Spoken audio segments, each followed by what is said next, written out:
Happy Monday, everybody. We are back for another Monday Miracle, and today we are talking all about improvements in balance and coordination.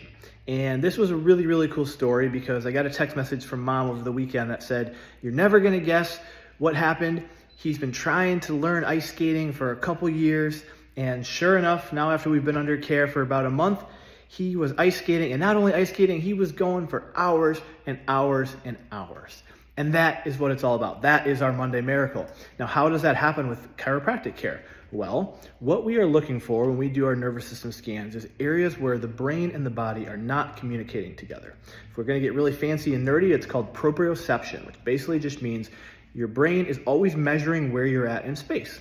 Now, when it comes to balance and coordination, if there's a lot of stress and tension, or we call subluxation in that system, it doesn't allow the brain and body to talk to each other as well, if you will, and therefore balance, coordination, and those types of things can be really difficult. Fine motor skills, gross motor skills.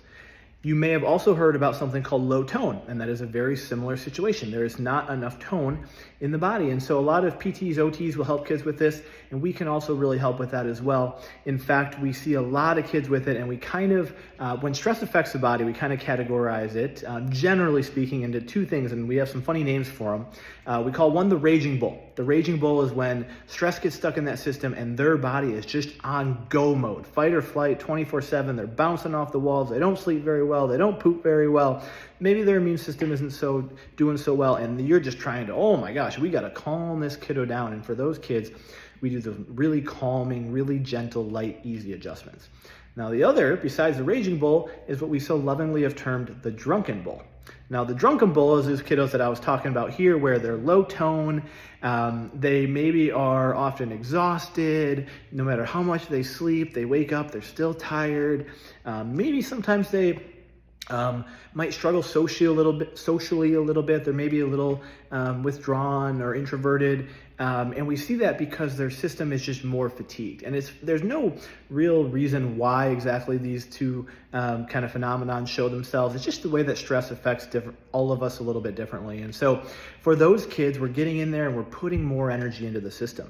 And when you do that, it opens up those channels, and all of a sudden that proprioception we talked about at the beginning of the video starts to improve, and we can get some pretty awesome stuff when it comes to those gross and fine motor skills. So if your kiddo is struggling with all of that, if maybe you've got a raging bull, maybe you've got a drunken bull in your house, or sometimes we will see a little bit of a mix of the two, send us a message. We'd love to help. This was just another example of some of the amazing miracles that are coming out of Bright Beginnings here, and we are super excited to continue to work with this kiddo and continue to work towards all of the other goals that we have for him as well. Have an awesome rest of your week. Happy Monday Miracle.